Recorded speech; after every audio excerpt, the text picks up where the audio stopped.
Hi, I'm Michelle from How Much Do Paper Blooms. Welcome back to part 2 of our paper hibiscus tutorial. Hopefully you've already watched part 1. If not, go back and watch that first and then come back here for part 2.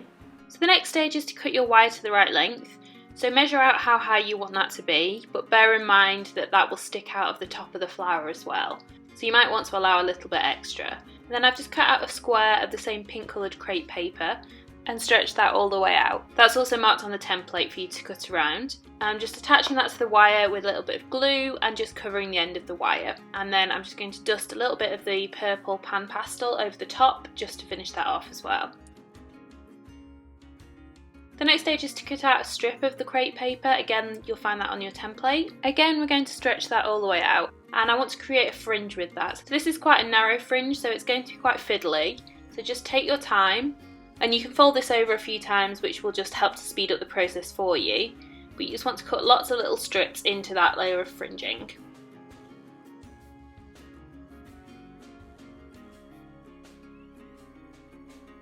I also created a previous tutorial which explained how to make fringe centres. So if you haven't seen that and you're struggling with this step, go back and watch that as well.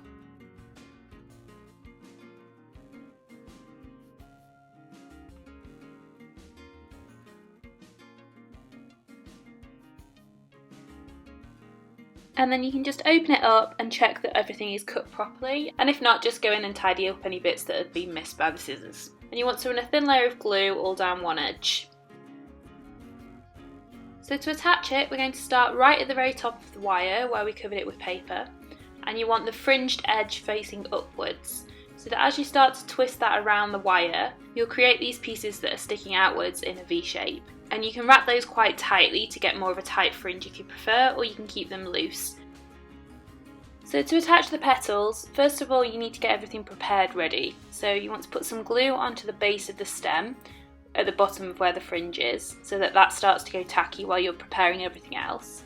Then you need to take your first petal and you want to bend the wire right at the end of the petal where it hits the wire, so that that's around about a 90-degree angle. And you can move this around again afterwards, but this is just so that you can attach it securely to the wire in the first place. Then you want to rip off a small piece of floral tape just to make it easy to work with. And you want to position your petal so that the bottom of the petal aligns just above the bottom of the fringe, just so that you don't see any exposed wire at the bottom of the fringe. And then wrapping that really tightly, you want to wrap the tape around the first petal. Once that's in place, then you want to do exactly the same thing with the second petal. Now you can do this with one piece of floral tape if you want, and just keep adding more petals as you go. If you do that method, then add a few dabs of glue as you're going. Or if you find it easier, you can just work with smaller pieces of tape and just keep adding those as you go. Make sure that you're adding plenty of glue during that process. And you just want to keep working your way around until you've added all 5 petals.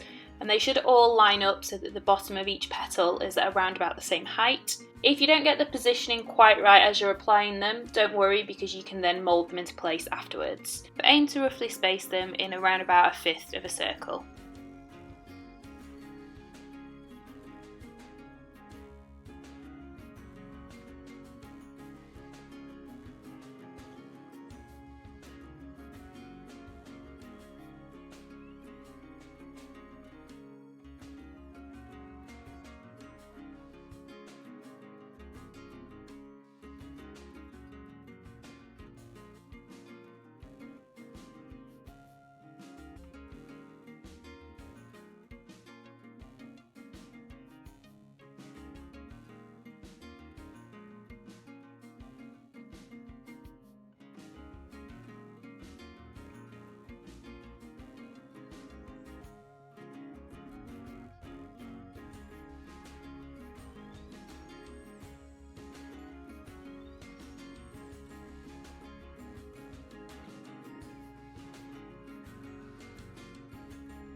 And again, as you're wrapping these, make sure that you're pulling it really tight just to make sure everything's very secure.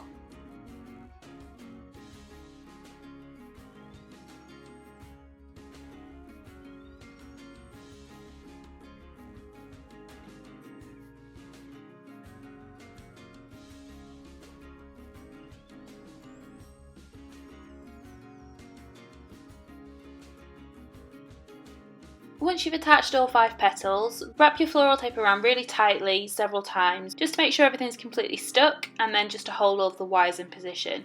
And I'm really pulling tightly here with both hands just to make sure that nothing's going to move.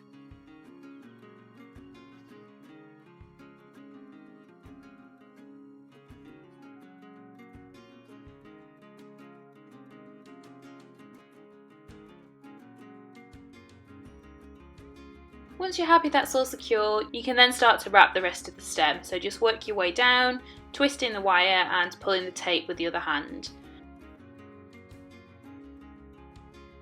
Make sure to add a small blob of glue about halfway down the stem, and also at the points where the other wires stop, just to make that more secure, because that's going to have a bump in it.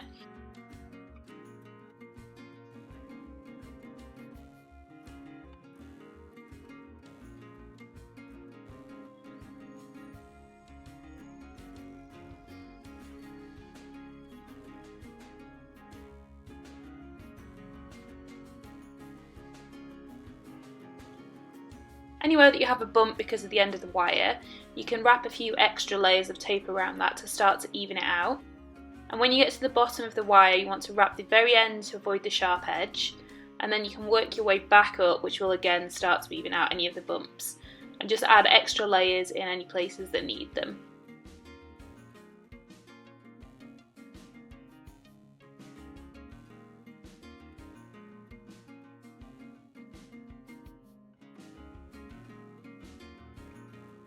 And just add some more glue at the bottom of the stem as well to finish it off.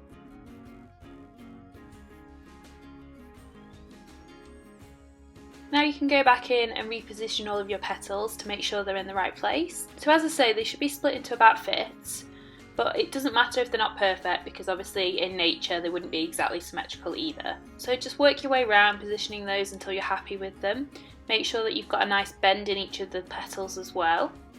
And then you also can turn the flower over, and from the base of the flower just pinch that in tightly.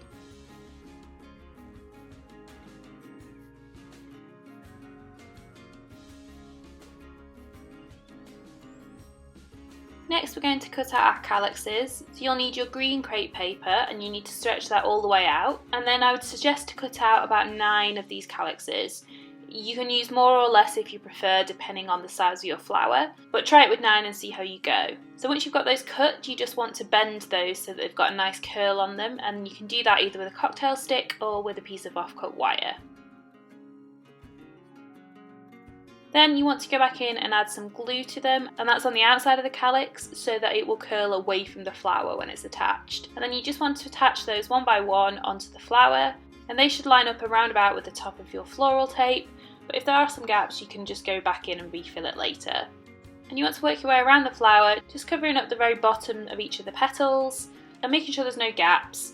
It's also good if you can get them to overlap slightly, because it starts to give it a more natural look.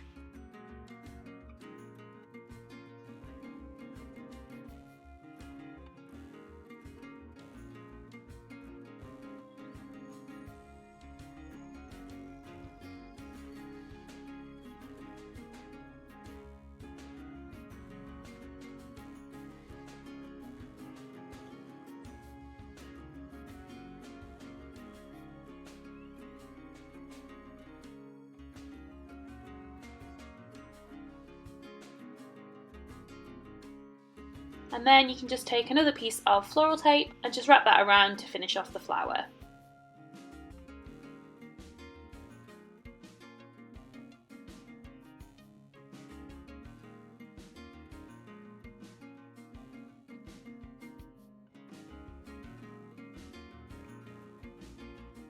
Alright, so hopefully you've finished your paper hibiscus and you've created a beautiful paper flower which is going to last you for years to come.